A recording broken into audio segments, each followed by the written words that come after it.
contratar um CLT ou um PJ? Qual que é melhor para sua empresa? Eu sei que depois que surgiu o MEI microempreendedor, muitas empresas começaram a adaptar os contratos com seus cobradores e partir para um movimento conhecido como pejotização. Eu sei que talvez você deve estar procurando qual que é mais fácil, qual que eu pago menos. Fica comigo até o final do vídeo que eu vou te falar todos os detalhes em relação a essas duas modalidades de colaborador. Bora lá?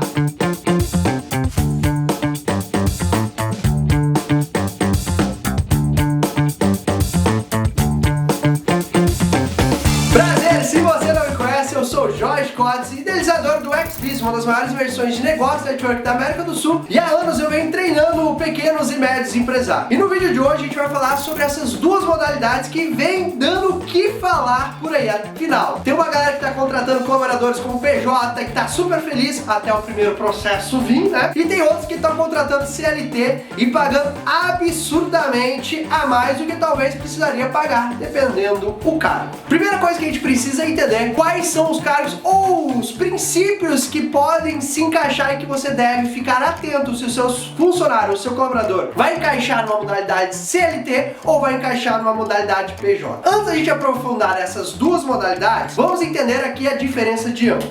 Você vai fazer aquela famosa carteira assinada, vai pagar 13º, vai pagar férias, vai pagar FGTS, e o PJ já não tem essa necessidade de precisar pagar 13º, férias, INSS, FGTS, enfim, parece uma maravilha, né? Mas a gente precisa cuidar de alguns pequenos detalhes ali. Sem contar que para você fazer o contrato PJ, o seu colaborador precisa ser MEI ou ele precisa ter de fato o CNPJ. Enquanto o outro você faz de certa forma um contrato na PF, na pessoa física, mas de certa forma com CLT. Para você entender se o seu colaborador ele vai se encaixar em PJ ou CLT, nós precisamos ficar atento a 4 pré-requisitos. Na verdade, a gente tem que observar cada um desses requisitos que eu vou passar para vocês e que, se somados, ele tem todos esses requisitos, é impossível você fazer qualquer tipo de contrato PJ com ele, porque ele vai estar exercendo funções de um CLT. O primeiro requisito é o pessoalidade. O que é pessoalidade? Quando a pessoa exerce uma função específica e que só ela pode exercer essa função. Ou seja, vamos pegar um exemplo aqui. Vamos supor que você deu uma procuração para um colaborador seu, seja alguém do setor administrativo,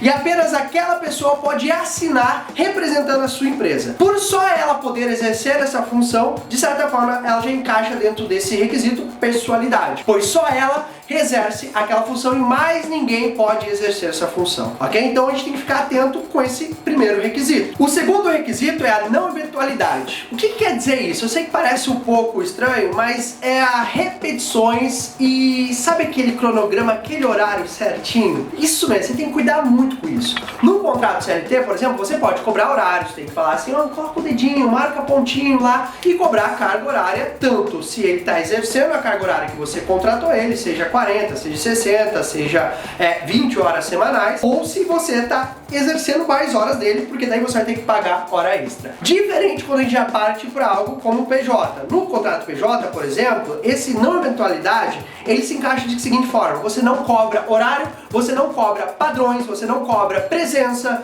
você não cobra rituais dele de bater ponto, de horário, de cartão ponto. Você simplesmente tem que cobrar dele o quê? Resultado. Você entrega para ele uma tarefa e ele tem que te devolver essa tarefa concluída. Mas você não pode ficar, ó, você tem que fazer essa tarefa assim, assim e assado. Se você der essa eventualidade para ele de ele fazer assim, assim e assado, isso muitas vezes pode já estar se encaixando em algo que tem que ser para um colaborador perfil CLT. O terceiro requisito é a subordinação. É praticamente o que eu acabei de falar para vocês, tá? Como a não eventualidade, a pessoa não tem que seguir rotina, a subordinação é muito sobre a questão de você ficar cobrando se ele fez ou não fez. De certa forma, você tem que cobrar resultado. No PJ, por exemplo, qual que é a vantagem? Você tem que trabalhar com deadlines. É como se ele estivesse terceirizando o serviço para você e você vai, de certa forma, cobrar deadline para ele. O que é deadline? É o prazo. Ó, você vai fazer esse material, essa arte gráfica aqui até tal dia. Você não pode ficar cobrando se ele fez como ele fez. Mas se tal dia ele não te entregou, aí sim você tem o seu direito de cobrar para ele porque ele não entregou naquele período. Diferente do CLT, que você já pode ficar meio que com um zumbizão ali em cima, falar, e aí, fez, e aí, trocou a cor, e aí, clicou ali, e aí, usou o sistema, aí você sentou, como que você fez, quanto tempo você demorou para fazer? Entende que a subordinação, essa palavra aí que eu acabei de falar há alguns segundos, o editor ele pega o que eu falei lá e replica aqui agora, tá? Então, a subordinação, tá? Isso aí é caracterizado muito em questão a esse processo repetitivo e você fica ali, e aí fez, não fez, cobrando a todo momento. E o quarto requisito é a onerosidade, quando você paga pela função e não pela demanda. Se você somar esses 4 requisitos, se você está com algum colaborador que exerce dentro desses 4 requisitos, obviamente você tem que cuidar e levar já para uma questão de carteira CLT e não contrato PJ. Então, por PJ, de certa forma, você vai contratando por demandas. Lógico. Aí é aquele momento que você conversa com o seu advogado, que existe várias formas de trabalhar isso. Se não precisa necessariamente, Jorge, ele está em um desses, eu já tenho que fazer contrato CLT? Não. Que você tem que cuidar para que ele não encaixe dentro desses 4 requisitos para ele se tornar um CLT. Então, a ideia desse vídeo aqui é te mostrar um pouco dos perigos também, que é o que a gente vai falar daqui a pouco, mas um pouco do que encaixa um colaborador CLT e o que encaixa um colaborador PJ. Eu, por exemplo, no escritório, tenho vários colaboradores PJ, como agora a gente também tem alguns colaboradores CLT. E a gente não fica cobrando horário, a gente não fica cobrando a todo momento colocando o dedo lá em cima, a gente cobra sempre resultados, ok? E agora, o que pode acontecer se ele se encaixa ali e o cara vai lá e me processa e tudo mais? Quero deixar claro que eu não sou nenhum tipo de advogado, mas aqui eu estou trazendo a visão de um empresário que usa um pouco dessa modalidade de contrato aí. O que acontece se caso você tem um contrato PJ e ele vai lá e te processa? Primeiro, ele vai ter que comprovar que ele fazia parte desses 4 requisitos, onde ele era um subordinado, onde ele tinha que cumprir horário, onde ele tinha que te dar satisfação, onde ele tinha um ritual, onde só ele exercia aquela função específica. Então ele tem que comprovar isso. Ele que vai ter que provar, afinal ele está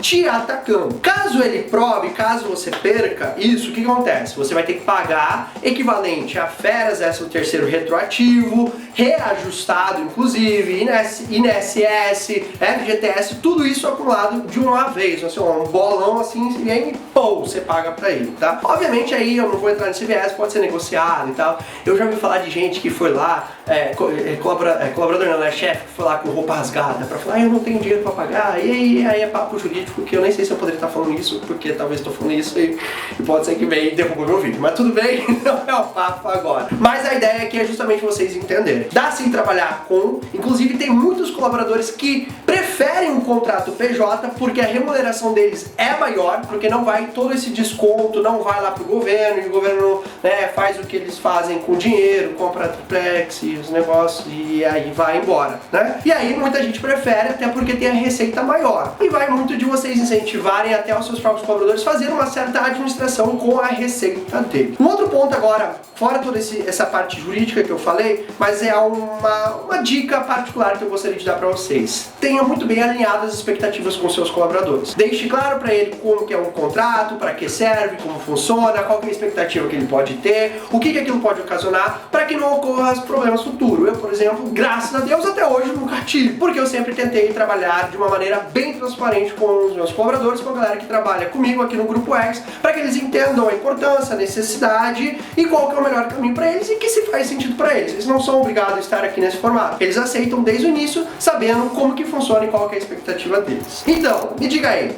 fez sentido o que eu trouxe aqui para você em relação a CLT e PJ? Qual desses que você mais utiliza? Eu tirei todas as suas dúvidas? Deixa no comentário aqui embaixo. Já vai se inscrever no canal, deixando seu like lindo, maravilhoso, para trazer conteúdos foda como esse aqui para você. Vou ficando por aqui, beijo gordo e até o próximo vídeo.